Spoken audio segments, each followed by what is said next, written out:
don't quite know how to start this one or really what the point is. It's just another one of those. I've got something on my chest and I need to get it off. I was watching Suprcrzy's "How I Became a Detractor" video the other day, and it was really good, really interesting. It's always cool to see how, other people decided that this guy's full of shit, and the people that are like highlighting this, a cool group of people doing the right thing, and I want to join them. I think for me, the incident that really like stuck in my mind as turning me from this guy's just like an asshole who's bad at games to holy shit, this guy was Liana and the hospital, and the bit where he tells them, you can't take her to hospital. If you want to give her a pill and do it. And like, if this ever happens again, I'm gonna say all that sort of thing. But it's not about that. It's about two of the incidents that Suprcrzy highlighted: the War Dog leader and the Apex Legends co-op with the fan whose name I can't remember. I'm not sure which of the two he was playing with it was. But I'll start with the War Dog leader one first, because that's a bit more symptomatic of an overall problem, and the Apex one is it's a bit more personal to me. But the War Dog leader one sticks out to me because everybody has to deal with death at some point in their lives. Everybody has to deal with a relative dying, a loved one dying. And ideally these deaths happen when you're older, when you're old enough and you have the emotional maturity to sort of be able to process the impact of that in a more appropriate way, I guess. Because I mean, there's nothing wrong with like how children. I suppose, yeah, there's nothing wrong with how you grieve in general. Really, there is no really real sort of like appropriate way. You grieve how you grieve, and you do whatever it is that gets you through a day, and we all have to go through that at some point, though. Your reaction to it is what really sort of it speaks as to what sort of person you are, because as far as I'm aware, Phil hasn't really dealt with many deaths. Phil's an only child. Both his parents are still alive. I'm not sure about his grandparents. I'm assuming they're dead because he doesn't really mention them. There's his aunt who gave him gout and then died. So, thanks for depriving him of the money that you gave him for renting out his condo. But he didn't seem that upset by it, from what I can tell, from what I remember around that time and how he was on like streams and videos and things. He didn't seem that upset by it, and he was more upset by the fact that he'd lost the money rather than I've lost a relative. But War Dog Leader stands out in my mind because he encountered, he'd gone through, sorry, not he encountered, he'd experienced an unexpected death. And, like you can have an aunt or an uncle or your grandparents suddenly just like drop dead. Like maybe an aunt who's in perfect health is hit by a car, or a grandparent who seems to be doing all right has a heart attack one day. But that's not what I mean by an unexpected death in this situation. What I mean is probably a clumsy term to pick for it. But what I mean is, as you go through life, you sort of anticipate that your first experience of death will really come from your grandparents dying. And that's okay because your grandparents are old. So you expect as you get older, there's a slightly increasing chance that this parent will die or this grandparent will die. So you sort of anticipate and expect that, and it doesn't mean to say that those deaths don't hurt less. It's more to say that it sort of fits within your not necessarily narrative structure either, but it's how you sort of organize your life and how you to calm the screaming doubts inside your mind that look at existential problems like, holy shit, we're all going to die and life is meaningless. And when you're trying to sort of like deal with those sorts of thoughts and things, and when you're trying to rationalize your place in the world and your place in life and the life course that you're on, alongside that is the sort of assumption that as you're going through life, your grandparents will be the first to die. And then it'll be your aunts and your uncles and your parents, because they're all of about the same age as well. They're older than you. They're not as old as your grandparents, but as you go on and your grandparents have died, they'll be the ones that go next. And then after that, depending on where you are in the age hierarchy of your family and your cousins and your siblings, you sort of arrange your death like that. Like for me, I'm the oldest. I've got my brother's younger than me, and all my cousins are either his age or younger. So there's, for me, once my grandparents died, my aunts and uncles are going to start to die. You know, I've already lost an aunt on one side and an uncle on another. It's what happens as you go through life. But War Dog Leaders is unexpected because it's his younger brother. So War Dog Leader probably spent a chunk of his life thinking, the rest of my life will involve my brother. My brother will always be part of my life to some extent. And because he's older, he's probably thought he would be the one to die first. Because that's what I think about my brother. That's how I feel about my brother. Is that as I'm going to go through life and my relatives will, die off, I will be the one to die first. Of everybody that's left, of all the cousins that I've got and my sibling, I'll be the one to die first. So I won't have to worry about that. A War Dog Leader probably felt the same until his younger brother died. And that's the bit that gets to me, because my younger brother's still alive and well, but I have had a cousin die early. One of my cousins died over 10 years ago now, and he was 23, and he had a seizure, and he died.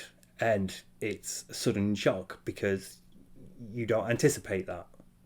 In my narrative, that was never a thing I'd considered. I didn't think it was possible to happen. So that's sort of what I meant by unexpected death. And it's an incredible pain to go through. Any death is an incredible pain to go through, and empathizing with that is almost basic human impulse. Empathy is like just such a profoundly powerful, fundamental part of who we are as individuals and as a species, because it's how we communicate our feelings and intentions with others. We display our intentions and our emotions like emotionally, in how we are, how we carry ourselves, how we talk, things we talk about, all sorts of things go into how we express how we're feeling at any given time. And understanding other people doing that is an incredible part of how we've survived this long as a species, because we've understood when people are happy and willing to work with us, and when they're angry and willing to kill us, and when they're upset and they want nothing to do with us. So it's such a fundamental part of human existence. And for narcissists who struggle with them, who don't see, it's not about lacking empathy. It's not about being unable to display or experience empathy. Psychopaths don't feel empathy. They can't. But narcissists are reluctant to. They're unwilling to. They have the capacity, but they don't want to.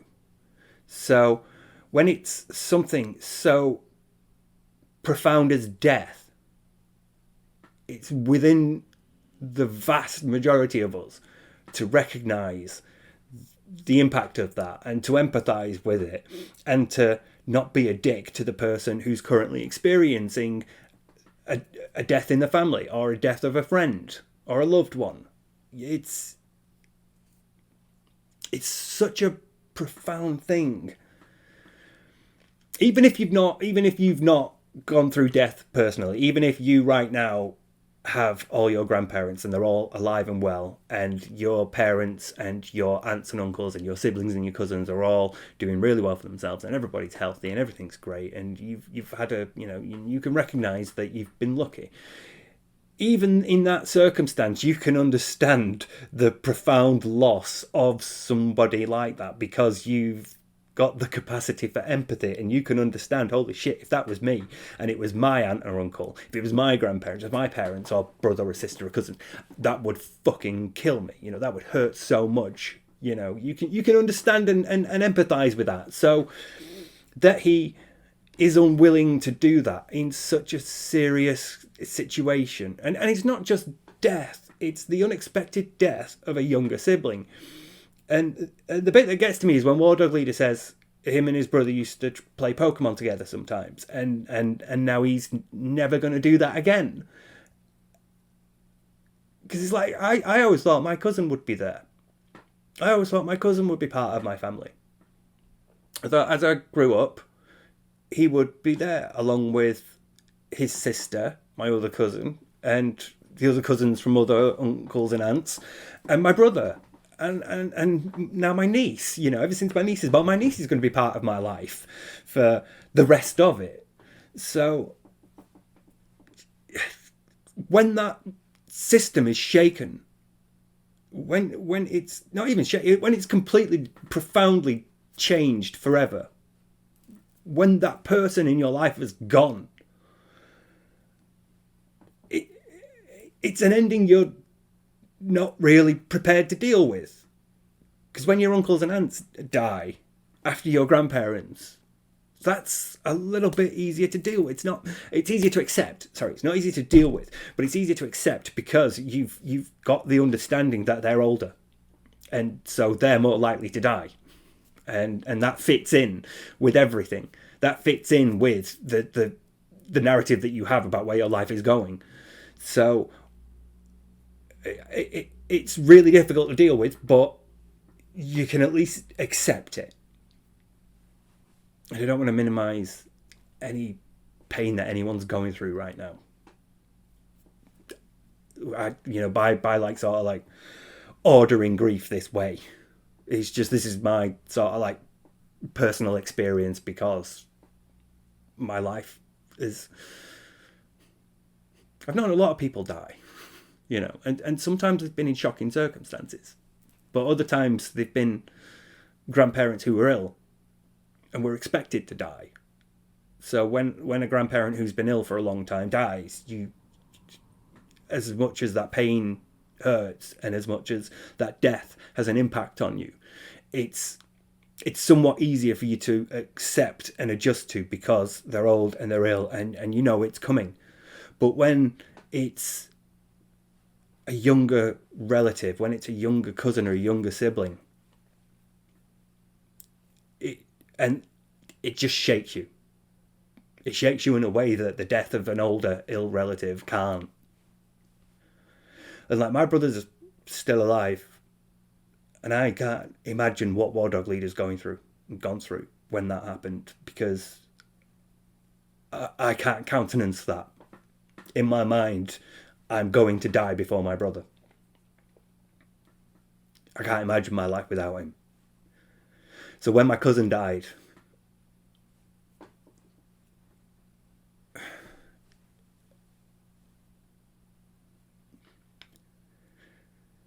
it's been 10 years and it never gets easier for me. So I can't even begin to imagine what my cousin's going through, what his sister's going through. But her life has changed as well now, that's it. She thought her brother would be part of her life forever. Her life was, built and structured around the idea that her brother was going to be part of it as she grew up and as she went through life. And now now he's not. So I feel like a really strong empathy towards War Dog Leader for what he's going through, and to see Phil completely refuse to engage with that. Even if he's an only child, I'm pretty sure Phil's an only child. He's never spoken about his brother or sister, so I'm assuming he's an only child.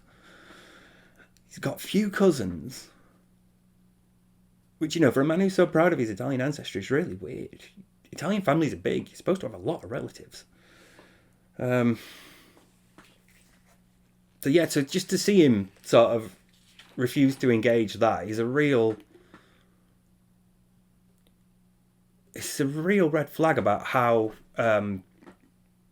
malignant his narcissism has become. Because just like engaging empathy in that situation is one of the most overwhelming things. It's one of the most overwhelming feelings that we have. Even if it's, even if it's somebody you're not related to. I can't imagine my life without my friends. And I'm, somewhere in the middle. 2 older friends and a younger friend. And, even though we're all quite close in age, it's only months between us. All right, Nigel's an old fart. He has like 2 years on us. But, there's like there's not even 3 months between me and Kat. And there's only like another 3 months between me and Josh. So, but even then, Nigel's going to be an old fart with me in a nursing home.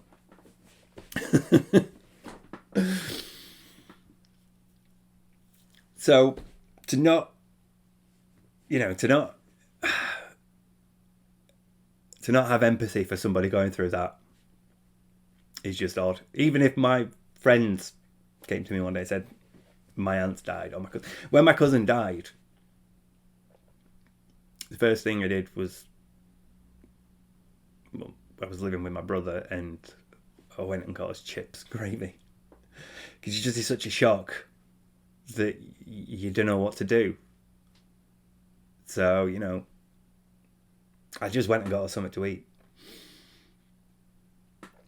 When my uncle died, he was older and he was ill for a while. So when he died, I went round to Josh's and bawled my eyes out for a bit. And then, you get on with things because you sort of have to. But in that regard, it's understandable because you're dealing with death and it's come round and cry and let it all out and it's okay. But when my cousin died, it's just a state of shock, and I don't really remember much else. I remember that. I remember calling work to tell them I wouldn't be in. I worked nights, and I remember calling him to say I wasn't coming in. I don't remember much else. Yeah, no, it's a lot of blanks there.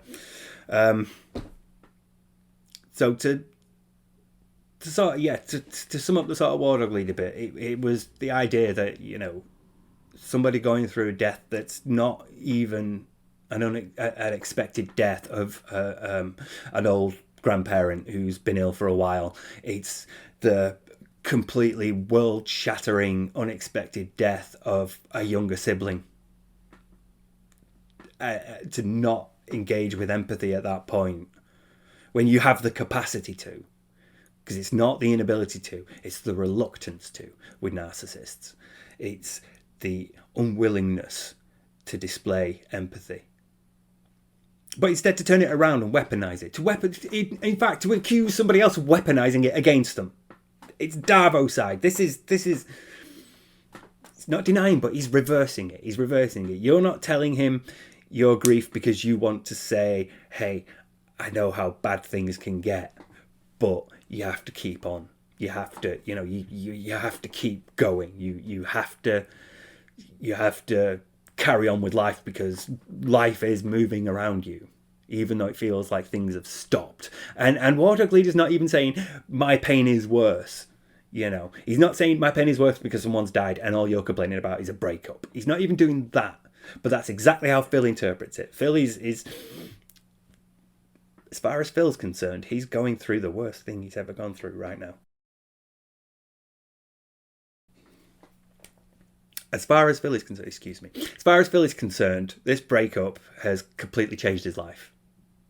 But he's not opining about the absence of a person in his life. He's opining for the absence of services in his life. He's not talking about what it feels like to wake up in the morning and realise the other side of the bed is empty, when 2 days ago he would wake up to the thing that brings sunshine into his life. You know, he is not talking about, I had plans to marry you and now they're all gone.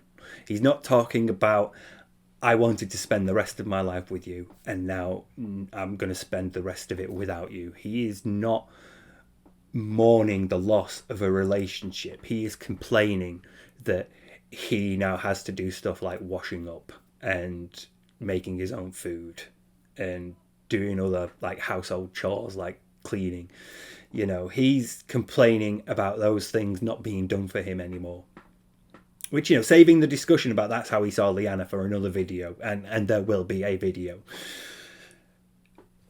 Phil's grief is... See, I really believe that grief is relative, and you grieve in a way that you feel gets you through. Because, you know, I've had deaths, I've had relationships end, I've had batteries in the camera go out,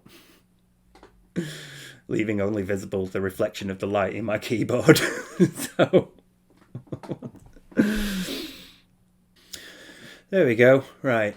So yeah, as I was saying, I believe that grief is relative, and, you know, having gone through deaths and breakups, I can't compare a breakup to a relationship, to a death. Sorry, I can't compare the pain of a relationship ending to the pain of losing my cousin. There's just no comparison. The death of somebody, far and away, time and again, it just eclipses a breakup.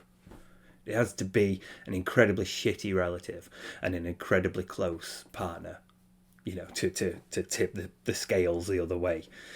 Because assuming all is normal and you've got good relationships with everybody in your family and you have good relationships with intimate partners, the death of a family member, just time and again for me, it's far more painful than a breakup.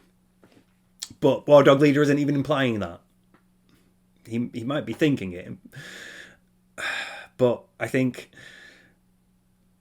he is right when he says that Phil is over dramatizing things to an extent when he is complaining about the difficulties of Leanna not being there. Because again, he's not complaining about the difficulties of a person. He's complaining about the difficulties of having to do things for himself again. He's talking about how difficult it is for him to make pasta. He's not talking about the difficulties for him to go about his day knowing that there's not going to be a time when Leanna walks through the front door after work anymore and he's happy to see her. There's none of that.